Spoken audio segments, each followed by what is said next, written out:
Okay, so the two questions that I would like to answer today, the one being, why doesn't God do anything? And a lot of religious people look at the state of the world, the pain, the suffering, everything going on, and they ask, why doesn't God do anything? The second question I'd like to answer is, what if he did do something? And this would be more in relation to you and your choices. So the very first question, why doesn't God do anything? And the simple answer is that he can't.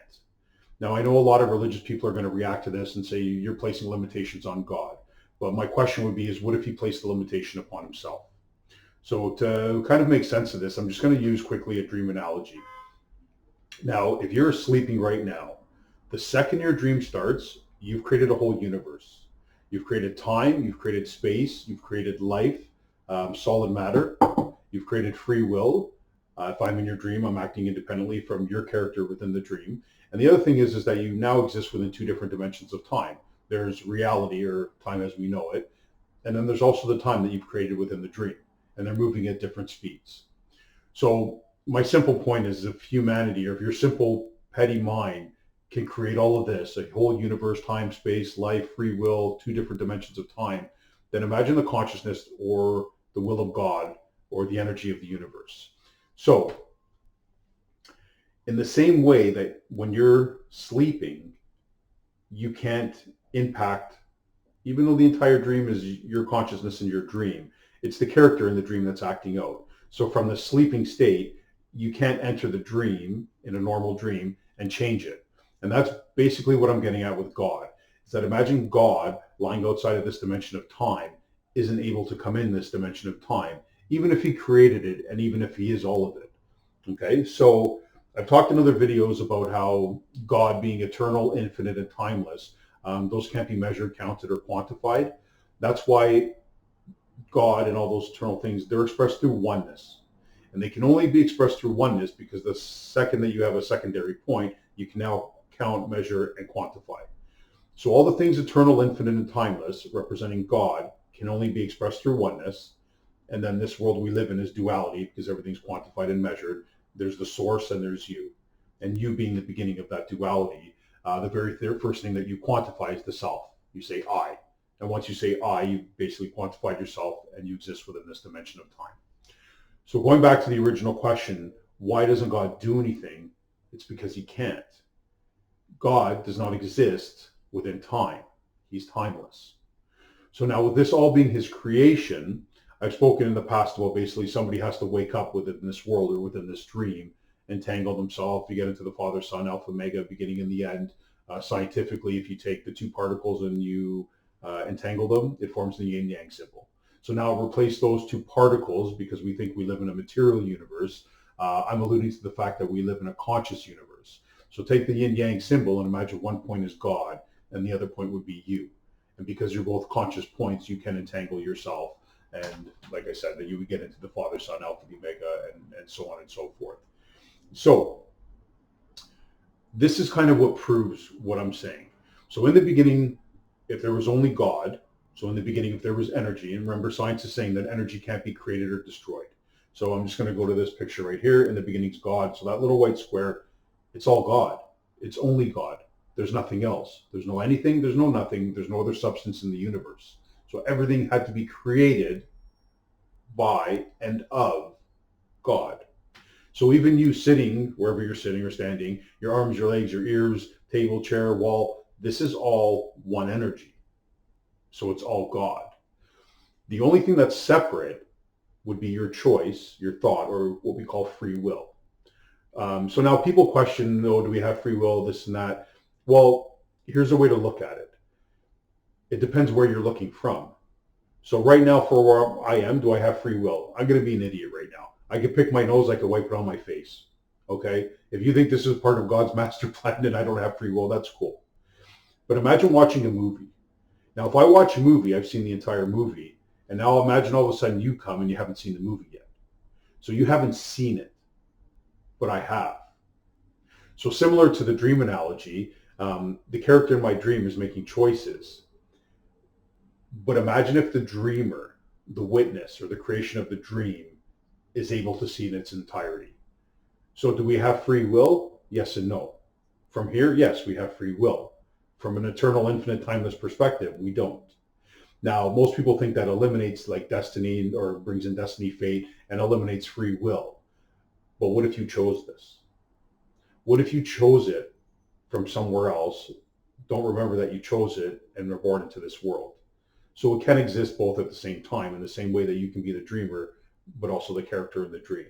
I'm going to do a quick touch on, especially because it's a religious talk, the Trinity, when Christians, Catholics talk about the Father, Son, and Holy Spirit. Muslims look at Jesus as a prophet, not as a Messiah. And that's okay, because the significance is they see him returning. So even though they just see him as a prophet, he's coming back within the Quran and within the Nation of Islam and the Muslim faith. So I don't want to say that makes him a super prophet or anything like that to be dismissive, but it does add a different factor into it.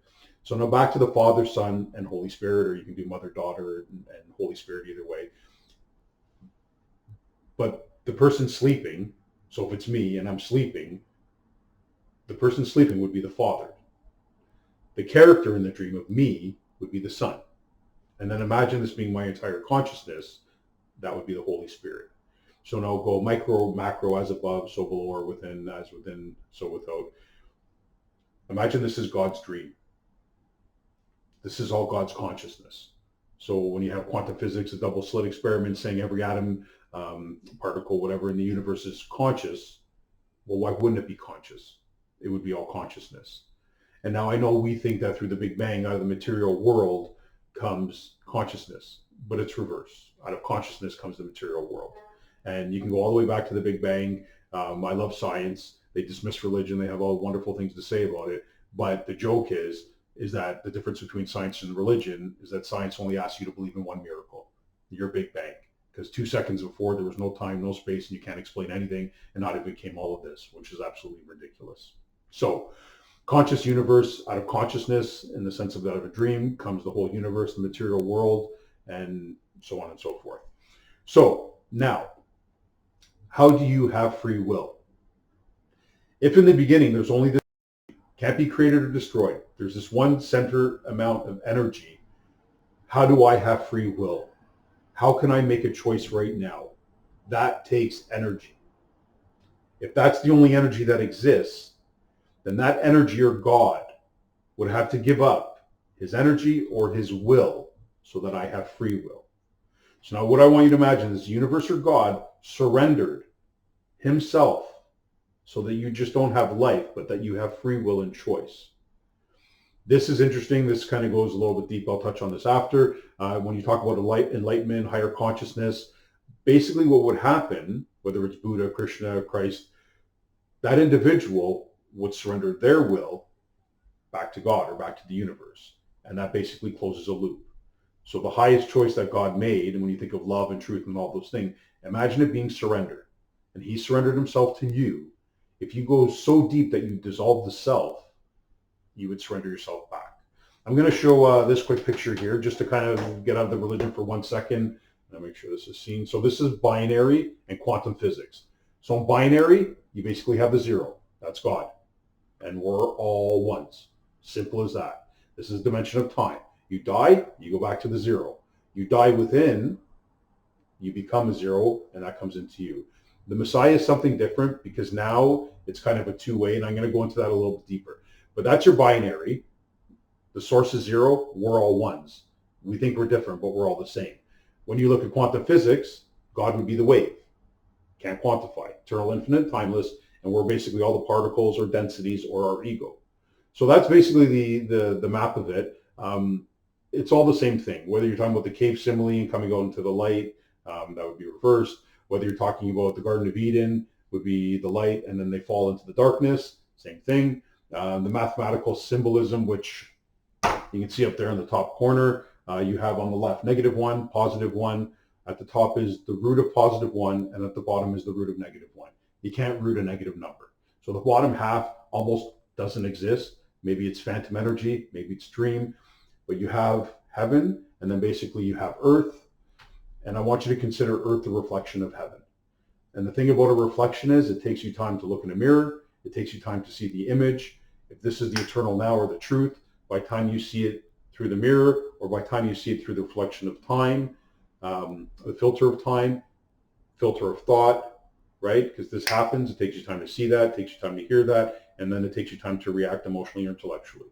So this is all pointing to duality. That's the truth, and we're the reaction to it. We're the insoluble equation. We're in the cave of the darkness, however you want to look at it. Okay, so I've touched on God being the only energy in the beginning. Your free will was surrendered by that energy. And what it is basically is we're vessels. We're the dream or the experience of the divine, of God, experiencing himself. I talked about this with a friend the other day. I said, basically, imagine I was raised like, you're born and instead of going home with your parents, they mix you up and you go home with a different family. So obviously a hypothetical example here, but imagine I'm raised in Texas, Alaska. I'm from Canada, so it's a different energy. Imagine me being raised in Iraq, Iran, South America. Give me a little bit of 10. I can kind of pass for different places. Obviously, like the heart of Africa and Asia, I kind of, stick out a little bit like a sore thumb. But whether it's Middle Eastern, whether it's European, whether it's from North America, South America, I can blend in. So imagine you clone me 1,000,000 times and you put me in 1,000,000 different places. And I'm raised all these different ways, different religions, different family, different trauma, different experiences. Imagine you can actually put me in different places in time. So 50 years ago, 100 years ago, 500 years ago, 1,000 years ago, 2,000, 3,000 years ago. Imagine I'm a Viking. Imagine medieval times, all these different scenarios. Imagine all those people come into the room. Obviously, 1,000,000 people aren't going to fit into the room, but narrow it down and imagine some come into the room. We would probably be killing each other or hating each other, and there would be so much confusion. The only thing that would probably stop us is if we recognized ourselves, if we looked exactly the same. So I'm going to give you an analogy that I've talked about before. There's the cave simile with Plato, but this is basically snow. So imagine it just snowed right now and you go outside and everything is a blanket of white, hasn't been touched, pristine. So everything is white. Without knowing though, imagine you have those 3D glasses. So imagine you have a colored filter. So whether it's blue, yellow, green, purple, red, doesn't matter what the color is, we're all wearing different colors, filters. So instead of seeing white, we all see it based on the color that we're projecting basically through the filter. And we don't know this. So over time, our families are fighting and you can go through all the history and war and this and that. And imagine I'm meeting you and we're bitter enemies and we're about to do battle and we're about to kill each other, draw our swords or whatever weapon we have. And just as we're about to fight, imagine our filters fall off. And in one instant or 1 second, I see that everything's white and so do you. So now we've seen the truth. And I don't mean to make it white as in white and black, but just for the analogy of snow. The next time we look at each other, even though we're bitter enemies, it's going to be different because I've seen the truth now, and so have you. And when we look at each other's eyes, that's going to be recognized. And by all accounts, it should diffuse part of what's going on. So now imagine in a dream. If I'm having a dream right now and there's 1,000,000 people in my dream, you're not all in my dream. You're a projection of my consciousness. So you're all me. I just don't recognize you. Well, macro. Imagine this is God's dream. And we're all God. What else are we? Now, don't get all arrogant and be like, well, I'm God, and walk out and start doing all this independent stuff. Because you're awakening in the realization of it. And it's not a projection of your thought or opinion. It's the silence or the stillness or what we call the witness. You can be aware of your thoughts. You can be the witness to yourself. And that's consciousness. This is thought. This is measuring, quantifying, judging. That would be silence and stillness, which is the witness. Okay. So if I could be 1,000,000 people in my dreams, then what about God? Imagine that this is all God's dream, all God's consciousness. His consciousness is probably pretty impressive. So let's call it the Holy Spirit. Everything is God, including you. Now, because you think you're separate and independent, basically the word individual, if you root it out, is indivisible. So we think individual, meaning you're an individual, I'm an individual, and we're separate. But when you root out the word, it's indivisible, meaning we can't be separated. It's very similar to the idea about free will, where you may have free will here, but from a higher perspective, if everything's seen, it's not going to appear like free will. It's almost going to appear like a movie, preordained. Okay. So I'm just going to take quite a second just to get my thoughts centered on this. So why doesn't God do anything? Because he can't. He needs a vessel. Now, there's been prophets and gurus in the past, and they open themselves up and a message comes down and they share it. This is a little bit different because this is the story of a Messiah. I'll give you an example. 30 years of studying, at least 1,000, probably close to 2,000 books. I didn't want to become enlightened in the sense of open myself and hear a message from God. I've been studying truth for 30 years, given my life to it. I wanted to know if I was right. So imagine instead of downloading a message, imagine uploading it. So that would be back to this analogy that I previously spoke about. Dying, you'd go back to source. Dying within, a message would come into you. But now if you go so deep on the Messiah, it's funny, the definition of sin is missing the mark, and that happens to be my name. But imagine almost like a target in the bullseye. And imagine basically you kind of going with the symbol that I have up there, top left corner. There you go, pointing at it now. So imagine that. So -1, +1, root of +1, the root of -1. I just lost my train of thought. Oh, yes. You're only 2 points of oneness, and I'm looking opposite to the camera. So is this first point right over here, which is your birth. And then imagine, I'm trying to get it. There you go. That second point of there would be your death. You're living a life completely within time. And at birth and death is the closest you get to the oneness, unless you splice time. And that's what that line is. And that's kind of when you think of the definition of sin is missing the mark. Imagine marksmanship, where you kind of find the bullseye. And the bullseye is within, as we're told as a Catholic or Christian child, is that the kingdom of heaven is within. So in your superhero movies, the quantum realm, if you went so deep inside, infinity and eternal and time, it's not out there in the biggest. It can be in the biggest sense, but it can also be infinitely small. So imagine you go deeper, deeper, deeper within yourself, that you completely dissolve yourself or surrender yourself, you would touch on the quantum realm. Okay, so God's looking for a vessel. So within this dream analogy, God the Father basically needs one of us to wake up. When that person wakes up, because the Father and the Son would be one, they would entangle themselves with the whole dream. Now here's the key. I or whoever would not be able to circumvent your free will. Because if the universe or God gave you free will, I can't claim the power of God and take that free will. But this is interesting, because when I talk about oneness to a lot of spiritual kind of hippie, Reiki, energy people, they all sit there and, oh, it's all one, we're all one, we're all one. Yes. But it can also be just one of us. And they have a huge reaction to that. Oh, that's ego. It's their ego disputing the point, because this is a mathematical certainty. If it's all one, you can create a singularity. They think that implies separation, and they think that's me projecting my ego. But if I touched on that truth,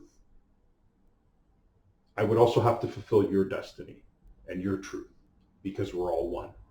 Not the truth you're projecting from thought, but the truth you projected before time began. So your destiny, because it's all part of one story, would still have to be fulfilled. But it's almost like, imagine this wish, and this is kind of interesting, is 8 billion people on the planet, and imagine Aladdin shows up and we get one wish, but we have to decide who gets it. And you can't pick yourself.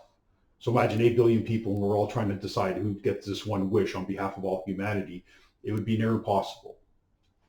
But I'm very philosophical, and I did this years ago, and what I said is, my wish would be that everyone's wish comes true, as long as it's not too greedy, too selfish, or evil. So imagine there's a countdown, there's only a few seconds left, we have to decide who gets the wish or we lose it. The world would choose me, because my wish guarantees your wish comes true under those certain conditions of selfishness, greed, and evil. So the world chooses me. Here's the point, and this is what a Messiah is. In order for all your wishes to come true, my wish has to come true first. And that's where everyone will react and step back. So this is what becomes interesting. So imagine a Messiah shows up, God finds a vessel, his superpower is words. It's the word of God. He doesn't fly, he doesn't glow in the dark, he's not doing all these fancy miracles that you think are going to happen. The miracle is the word. And this is interesting, is that if nobody's listening, he doesn't have any superpowers. So how do you differentiate now? Because the second question I asked is, what if God did do something?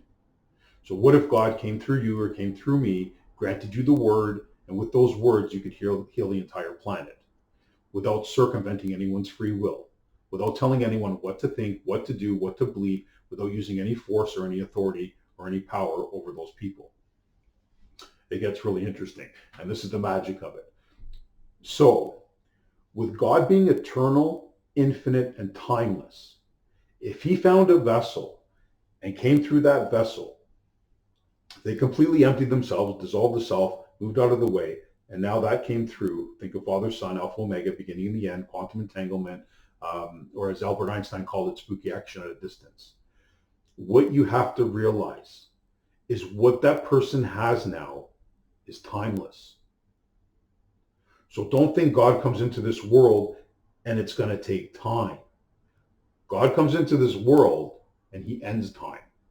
Now, it's not the end of days where everyone dies and the whole world ends. It's the ending of time. Okay? So I said, what would God do, or what would happen if he did it? There's a quote in the Bible that says, one day for God is like 1,000 years. It's in Peter. I don't know the exact quote. One day for God is like 1,000 years. Now, if you look at the prophecy, end of times, there's supposed to be 1,000 years of peace. So here we go. Imagine if one of us creates a perfect day. One perfect day for all of humanity, without telling anyone what to think, what to do, or what to believe. Then imagine, because of the prophecy, that person being the Son of God, that day can turn into 1,000 years. This is key. I'm going to speak in first person here. If you had a way to save the world and create 1,000 years of peace, the plan would have to be able to exist without you being here. Because physically, it's, live to 100, you're still going to die, okay, within this realm. So the plan would have to be able to last for 1,000 years without the individual or the king, because this is King of heaven and earth. But make no mistake, if God was to show up right now at this very moment, imagine everything would be done. Everything. Imagine the whole world already being reset. And all you have to do is listen. So Jesus spoke in parables 2,000 years ago. Imagine he shows up today. And this is interesting because you're talking about a singularity, you're talking about a Messiah. So whether you're talking Christian or whether you're talking Jewish, it's the same person. There's only one. There's only one Neo. There's only one Christ. It's the same individual. Now, the Lord works in mysterious ways.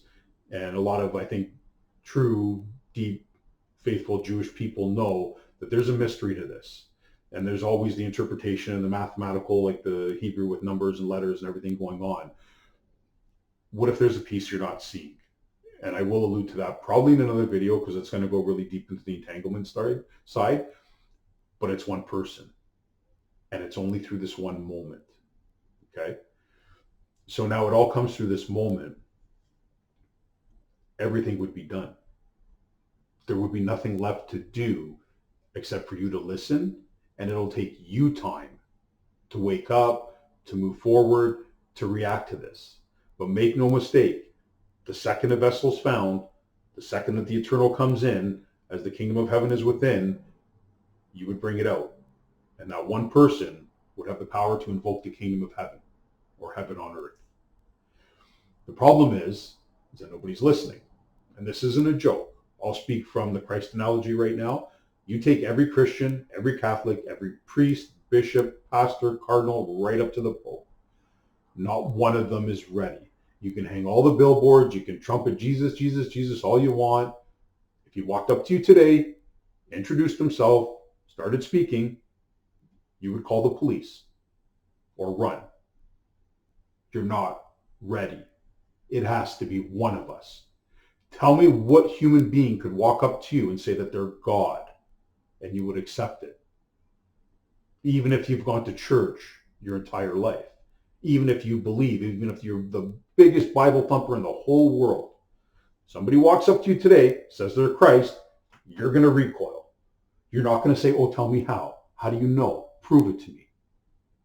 But what if it can be proven?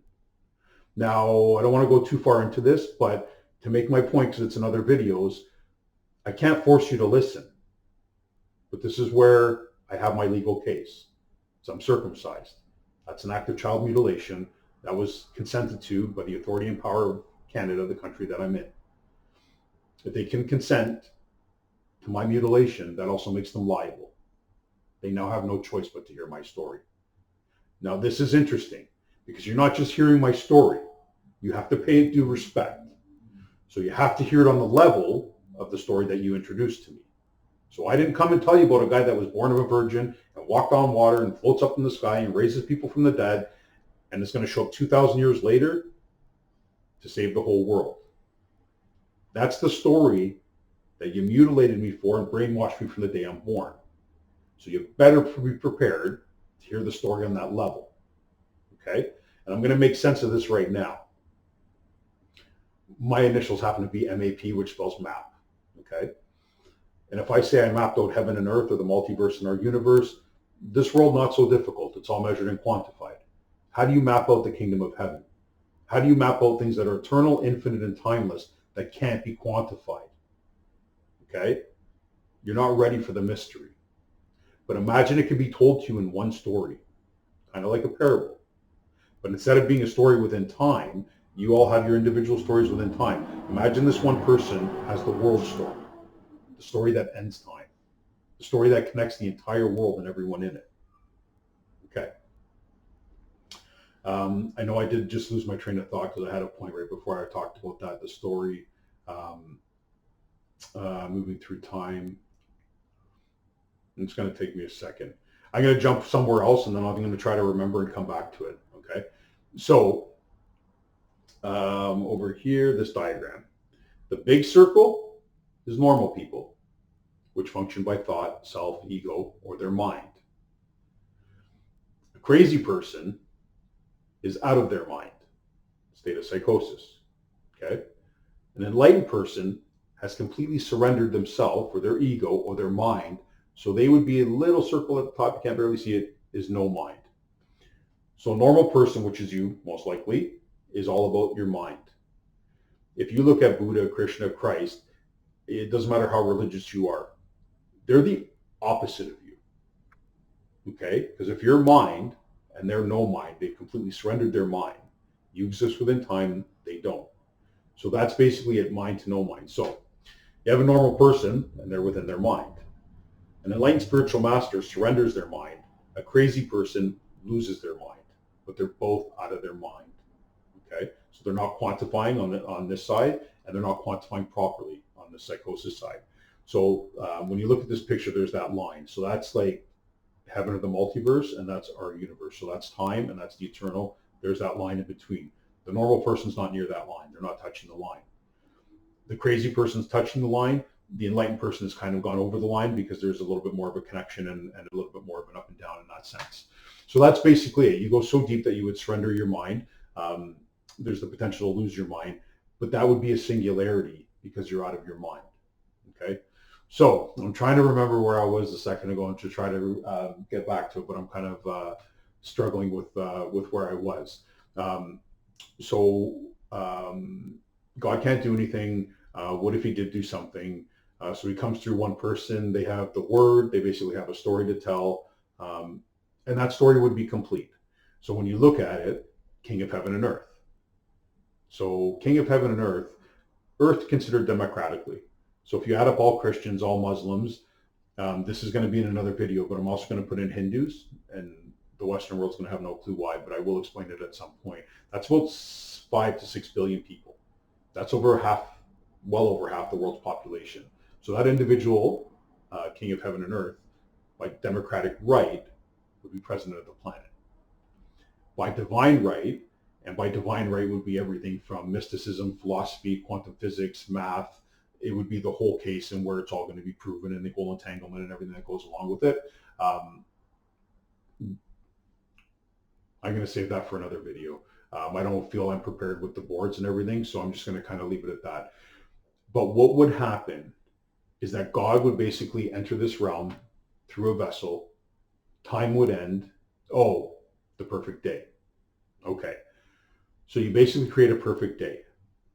And then as the Messiah, that day becomes 1,000 years. And whether I'm here or the person's here or not, that piece would have to extend that 1,000 years. So the plan, and this is a joke, this is funny, is a quote, if you want to make God laugh, tell him your plans. Well, hopefully I'm not telling you my plans. Hopefully I'm telling you his plans, so he's not laughing. But that would basically be it. the whole story would be complete. And all you would have to do is listen, because this individual would be telling the truth. And if I went through the story and I touched on 1,000 points, it's not about believing, but imagine every point, you'd be like, oh, that's possible. Oh, that's possible. Oh, that's possible. Oh, that's possible. And imagine 1,000 points that aren't just possible, but imagine they're weaved together in a story. And imagine that story is true. And not only true, but imagine it entangles itself with the prophecy and everything within it. So I'm just going to check time here. I might rip into it a little bit. Okay. So this picture here is basically my life. So if you're basically going through life, you're within time. In the year 2000, I had a drug-induced psychosis. I was smoking what I thought was weed. It was weed oil, and it was made with a chemical. Sometimes it's made with butane or isopropylene, which is alcohol. This was made with butane. Sorry, not butane, acetone, which is basically nail polish remover. It wasn't made properly, and the acetone was basically cooked into this weed oil. I had no clue of the process. I just thought I was smoking weed, but I was 25 years old. I ended up smoking acetone through this weed oil for about 2 weeks and had a drug-induced psychosis. Very, very serious. From Toronto, walked across the 401, all 20 lanes.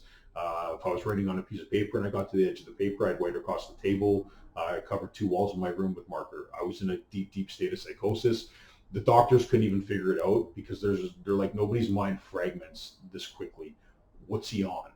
And everyone's like, he's not on anything. All he does is smoke weed. So it took a little bit, but I figured out the chemical portion of it, whatever. So January of 2000, I had a very serious drug-induced psychosis out of my mind. Okay. So I want to show you a few examples of how the prophecy would come and how it would line itself up. So Jesus is born of a virgin. I don't know anyone that is, unless it's artificial insemination. But I'm Virgo, which is the constellation of the Virgin. So instead of seeing this through the filter of thought and through time, imagine this is the world story. Imagine it's a magical story. And all you have to do is listen to it for it to come true. So Virgo, I'm born of the Virgin. My initials MP match the Virgo symbol, which is an MP. Jesus was crucified, rose from the dead. My mom's name is Rose, so as a joke, rose from the dead. My initials MAP, Marc-Andre Porlier. My dad was Maurice Andre Porlier. He also spells map. You can crisscross it, father and son. Okay, so January of 2000 is when everyone thought Y2K was, which was basically they thought the computers were going to crash. It's when 1999 flipped over to 2000. Now, this is how I know it's my story, because if it was you, it would be your consciousness. Your consciousness would entangle itself with the whole universe or God. All your experiences, all your thoughts, everything you've done, every truth you told. So even if I asked you a hypothetical question, like, hey, hypothetically, say you win the lottery tonight, what's the first thing you'd buy tomorrow? Say it's a car, you want a Lamborghini. Hypothetical question, a hypothetical answer. But imagine you tell the truth. And if you echo through eternity, imagine every truth you told also echoes. Okay? So January of 2000, everyone thought the computers were going to crash, but what ended up crashing is my mind. Now, you can laugh because I've shown you Virgo and the Virgin, the symbols, the map, the rose. I can go into the rose cross and other things, but it's basically heaven and earth, or the multiverse and our universe coming together. It's the yin yang symbol. It's the 2 particles entangling themselves. So when everyone thought the computers were going to crash, my mind crashed. I didn't see heaven. I'm not claiming enlightenment or claiming that I saw anything, but imagine they saw me, because being out of my mind, I was a singularity. I wasn't quantifying anything properly. So the quote from Peter, one day is like 1,000 years. The prophecy about Jesus, who's supposed to be the Son of God, right? Your day is 24 hours. But if you were the son or daughter of God, is your day 24 hours or it is 1,000 years? So if you were crucified and rose on the 3rd day, you'd be going, instead of Friday, Saturday, Sunday, the first day would be 1,000 years. Second day would be 2,000 years. And the focus is the beginning of the 3rd day. Because people say, oh, 3,000 years is the 3rd day, but you don't celebrate Easter at night. You celebrate it in the morning. So it's the beginning of the 3rd day. Okay? So 1,000 is the first day, 2,000 is the second day, January 1st of 2000 would be the beginning of the 3rd day, which is when my psychosis and when you thought Y2K was, so it aligns the prophecy. So now this is my life. I haven't been in a state of analysis for 25 years, but what I will say is I don't think I ever came back from that because it blew my mind. If you go crazy and you're out of your mind, where did you go? And if you're out of your mind, then who's in your mind? Okay. I know Eckhart Tolle, New Earth, and I can't remember the other book that he wrote, the more popular one, Power of Now, maybe, or something like that. He talked about being at a point where he was suicidal, and he said, "I can't live with myself anymore." And then he kind of had a little paradigm shift. And he says, "Who's the I that can't live with myself? Where's the separation come from?" And that's kind of when he awoken and kind of went deeper into his journey or whatever. My favorite teacher is Krishnamurti. I'll speak about him. I was introduced, funny enough, is when I went in state of psychosis. After like a few weeks in the hospital, I went to do like a life skills. It was like more of a rehab program. So think about it. In a mental institution in a hospital doing a program is where I was introduced to Krishnamurti because a lady gave me his book. And Krishnamurti, I'll speak about, and I have before, is the world teacher. He was known as the world teacher. They projected him to be the Messiah or the world figure. And he disbanded the whole organization and walked away and said, "Truth is a pathless land." But what he talked about, and specifically the book, is The Awakening of Intelligence. Now, I can sit here and say that I've read close to 2,000 books, but what more specifically and more importantly is I read that book 5 times. So this is a 500-page book. I'm not a camera. 500-page book called The Awakening of Intelligence. And over a 20-year period, I read that book 5 times. And it took that much to kind of break through what it was saying. He talks about the thinker and the thought, the experiencer and the experience, the observer and the observed, and how we perceive them as separate, kind of like the word individual. But the truth would be, whether it's a dream or whether it's one consciousness, is that it's indivisible. I'm you, you're me, up's down, down's up, and it's all one. That'll break the human mind. So imagine God's energy is so powerful and the truth is so powerful that he has to divide it into 3: past, present, and future. So the truth comes through the filter of time, and that's how we're able to perceive it and live through it. But if you basically went so deep within and dissolved the filter of time, you would touch on the eternal, infinite, and timeless. So the filter of time, I've talked about these in other videos, but everyone thinks we're sharing the same time. Like if we're in the room right now, we look at our watch or our phone, we're all sharing the same time. That is a partial truth, but like 2 worlds coming together, there's always 2 truths to it. We have our own individual relationship with time. And this is the most important thing, because if I was to die right now, my relationship with time ends. Yours would continue, and whoever else. If you were to die right now, your relationship with time is over and mine would continue. So we each have our own individual relationship with time. And that relationship with time is linked to the self, to the ego. Because when the self dies, so does time. I make an interesting point here, talking to scientists that think the Big Bang 13.8 billion years ago, but for over 13 billion years, there was no observer. There was nobody measuring or quantifying. So how can a scientist tell me that time existed? You can't. Even if the measurement and the expansion of the planet points to a measurement, and I don't even dispute the measurement, like your dream could have started right here. The whole universe could have come into an existence at any single point. I almost venture to say, not so much that I believe in the Adam and Eve story, that God created them, this, that, but imagine there's people and they're just living within this one truth. But then, when they eat the apple and they become conscious of themselves and they cover themselves because they're naked and they realize it. Imagine once they became conscious of themselves, they quantified themselves. And imagine that would be almost where time began. And I'm just proposing this as just an idea. But at the end of the day, you can't tell me 11, 12, 13 billion years ago that time existed. You're basing it on the measurement. But like I said, I start a dream and I create a whole universe in a split second. So you can't dismiss the power and consciousness of this potential universe and God. Okay, so I think I've touched on quite a few points in a short period of time.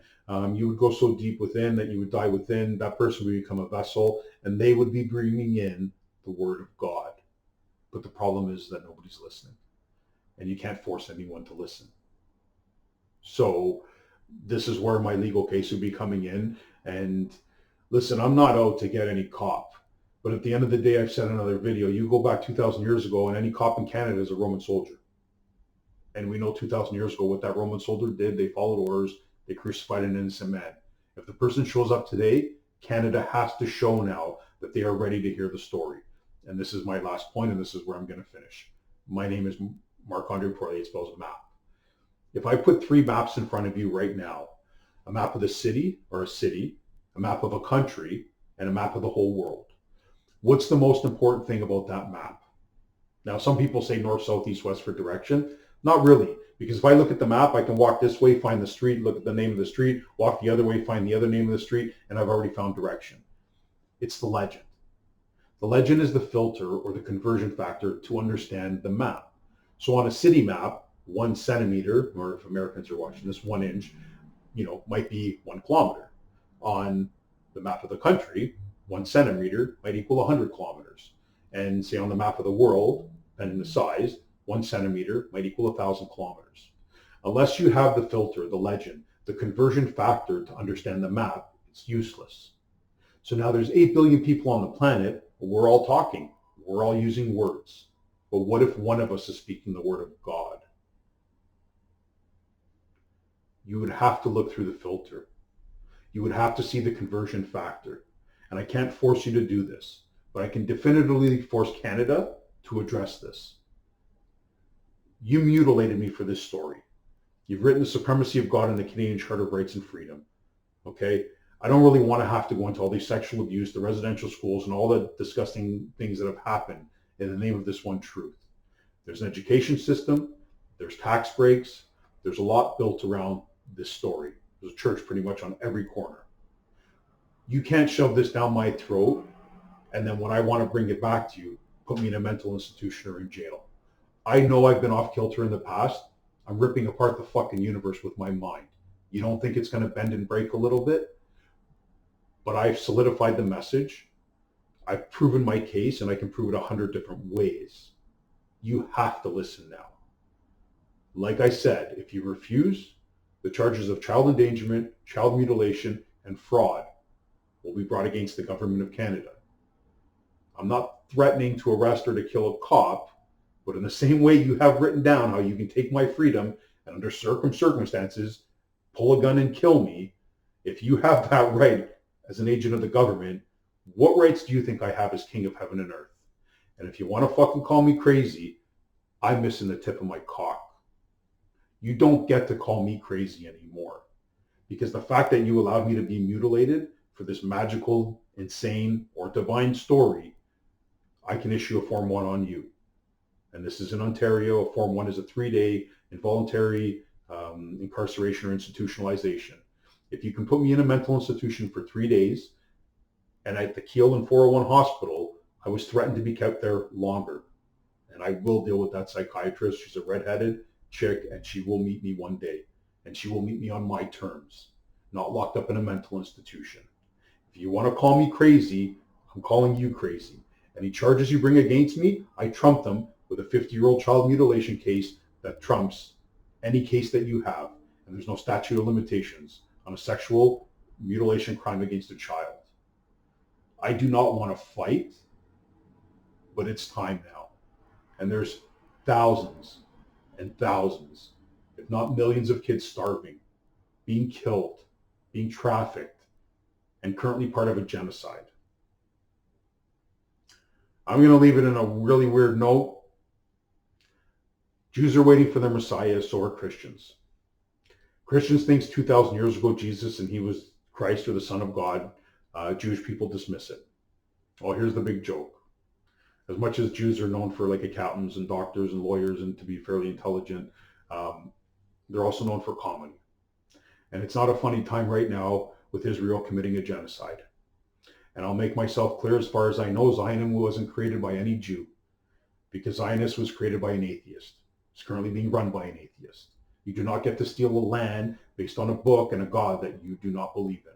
So I'm asking now for Jewish people to stand, not for me, but for the truth and for their God, because it's getting butchered right now. But here's the joke, in a time that isn't very fucking funny right now. Roses are reddish, violets are bluish. If it wasn't for Jesus, we'd all be Jewish. Now, that's a joke, but I made a wish. Not just a wish, but philosophically, in my imagination, I sold my soul to the devil. Now, you can laugh all you want. I mean, I would too, because I didn't even believe it was real. But this goes back to the lottery comment. Imagine I was telling the truth. So I sell my soul to the devil and I get a wish. Now, once I realized this story was kind of coming true and the idea that it was me, seeing that none of you would even listen or believe it and that you would kill anyone that brought that story, it made sense that the story got told first. So my wish was, before I was born into this world, the devil would have to be born first and he would have to think he's me. That's why 2,000 years ago, the person you think was Christ, Jesus, tried to be perfect. And you guys crucified him. But this isn't about perfection. It's about truth. He was imitating the truth. And that's why he hung on a cross. And that's why he said, my God, why have you forsaken me?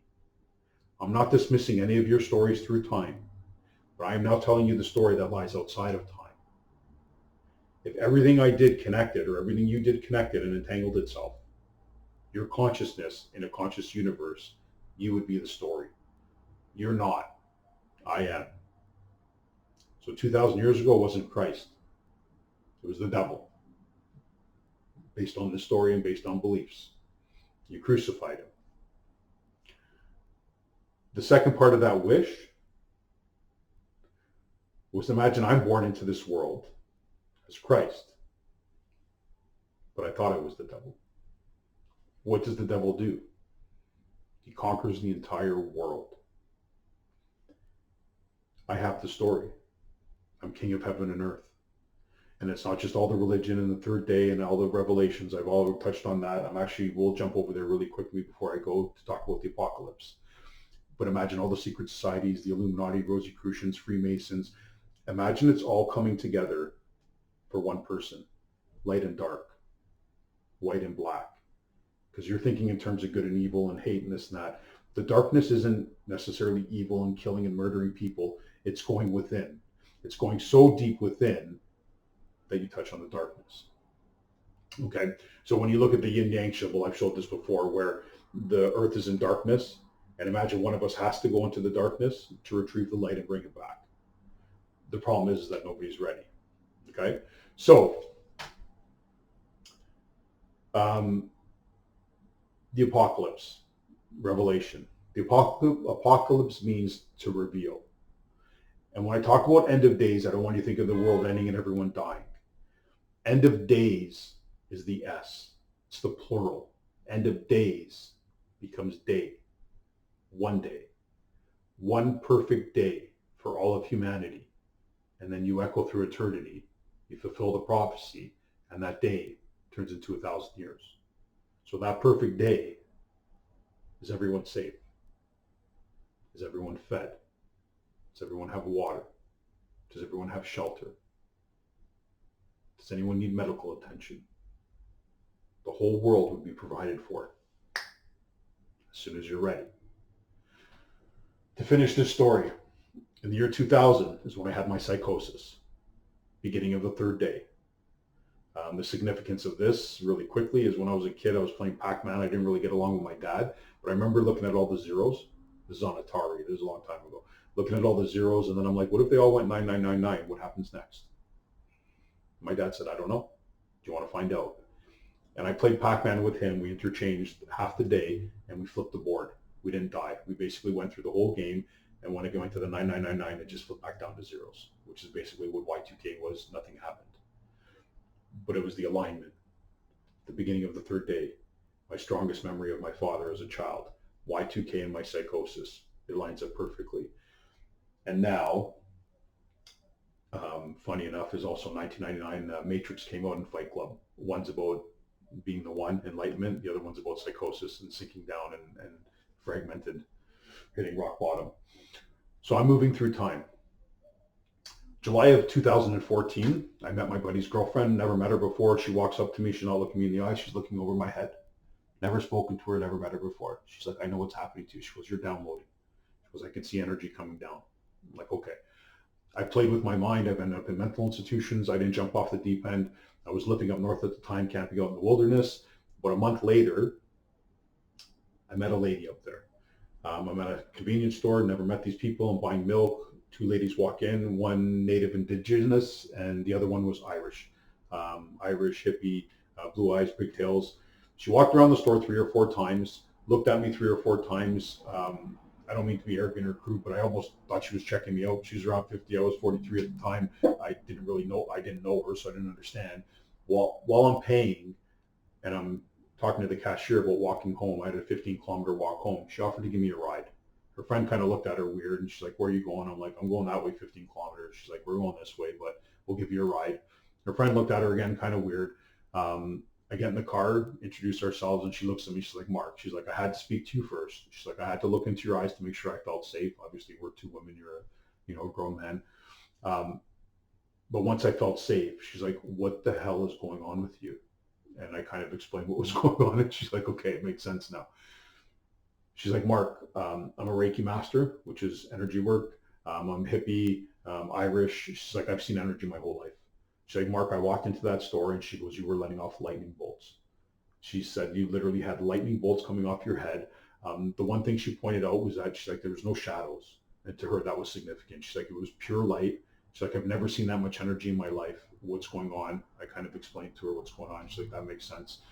She's like, "You're not grounded. You're literally bouncing off walls. Like your energy is not grounded at all. But here's the key: is a month before, this girl told me that I was downloading. That energy was basically coming down, and this one girl told me that it was going up.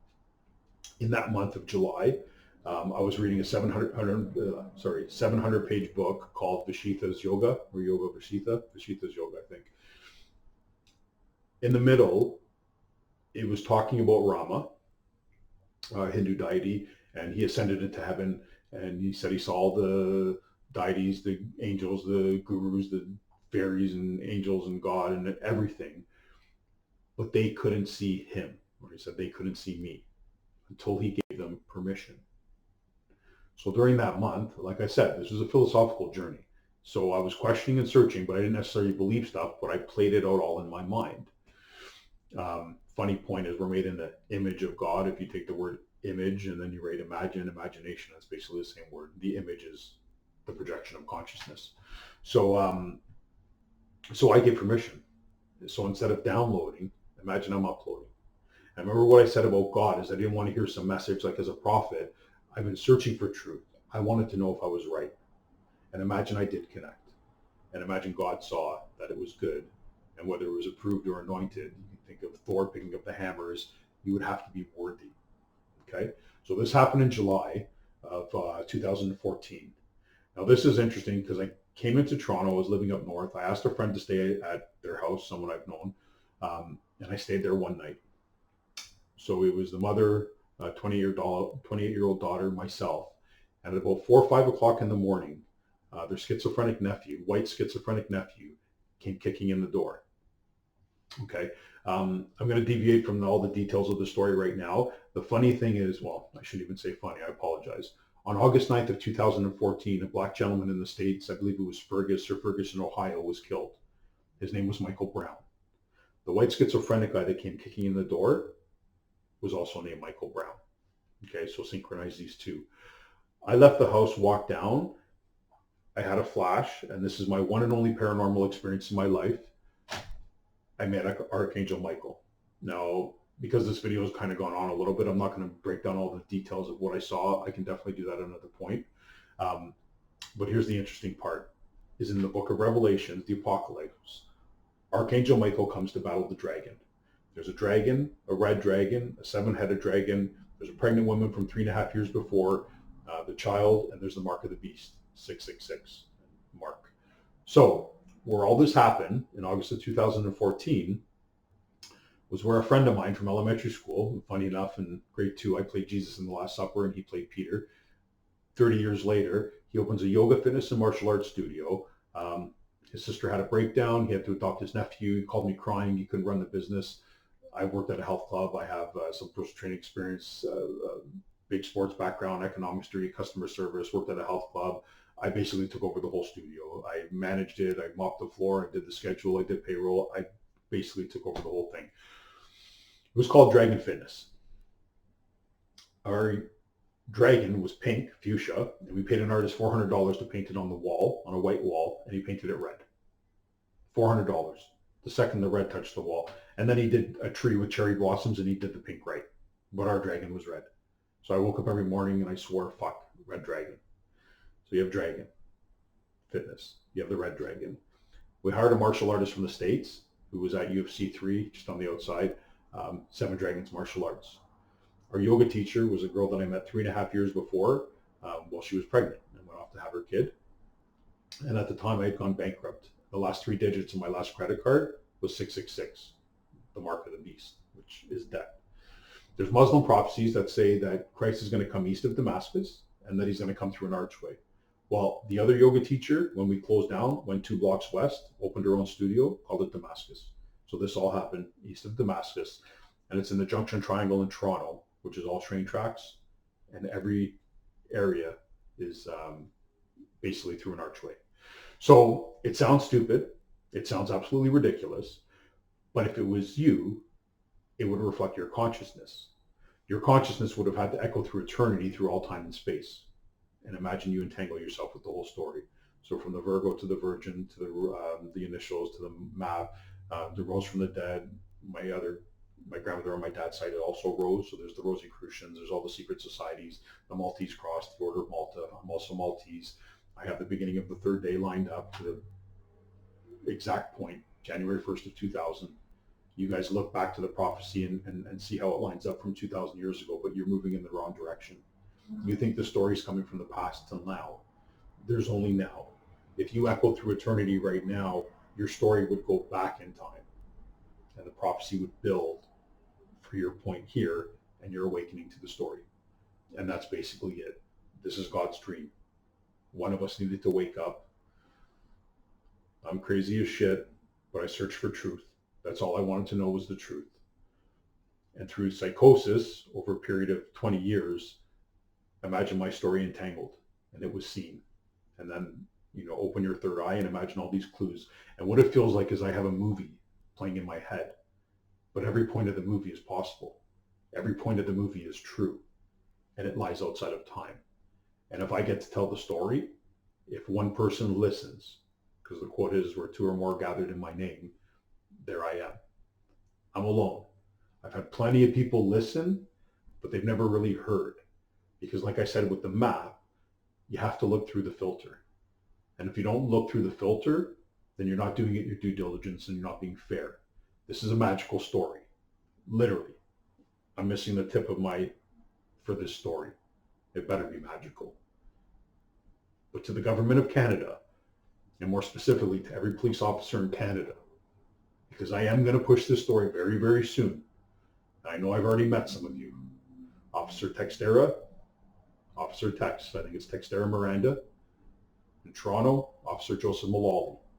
And there was a great Indian police officer, not Native Indian, East Indian. And we sat in a hospital for about 2-3 hours and talked. And I wish I remembered his name, and I apologize for that. But what he said to me is that, Mark, you're a deep thinker. He said, Mark, you're the deepest thinker I've ever met. He says, you're asking questions that I can't answer. You're asking questions that I don't think anyone can answer.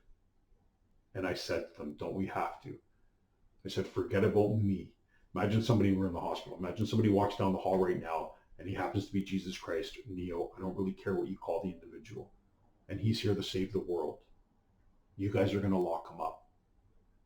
I've already talked to a cop for half an hour. I gave him the whole Moses, Jesus, and Abraham, talked to the burning bush, talked to the devil at the edge of the cliff, took a son up the hill with a knife, the Abraham story. This was a Jesuit cop who believed in all of this stuff. And I asked him 3 scenarios. What if you saw me talking to a bush? We went through it. What if you saw me talking at the edge of the cliff, talking to myself? What if you saw me going up the hill? And he gave every answer, and I agreed with every answer he gave. But then I looked at him. I said, you're Jesuit. You believe in this. I just introduced you to Moses, Jesus, and Abraham. I said, you just shot one of them in the head. You tasered the other 2. You have them locked up in a mental institution, and you've done it to me. And I can't let you do it again. It's time. It's coming. And it's time to hear my case. Please don't approach me. Please don't try to arrest me. Please don't try to take me to a mental institution. The second you do, I flip the script. You get charged. Child endangerment, child mutilation, and fraud. And then you'll be resisting arrest, and you'll be doing it with a weapon. And I don't have to remind you what you guys did to Sammy Yatin on a streetcar. Poor fucking kid on a streetcar with a knife, and you shot him in cold blood. No more. You're a Roman soldier. You're not crucifying me. And if you want to call me crazy, you mutilated me for this story. So I will be issuing a Form 1 on the government of Canada that would shut them down for 3 days. I could walk right into Parliament. Not one of you can stop me. I'm king of heaven and earth. I take Parliament for 3 days and your country collapses. I don't want to fight. I'm here to tell the truth. If you prevent me from telling the truth, you're the one picking a fight. Albert Einstein said, one is I want to know God's thoughts. The rest are just details. I have them. You're about to hear them. The other quote he said is, I do not know with what weapons World War III will be fought with, but World War IV will be fought with sticks and stones. We're about to fucking destroy ourselves. If this is God's dream, he created the world in 6 days, 7 days resting. He's about to wake up. And we haven't fixed this yet. It's time. The answers are here. Just have to listen.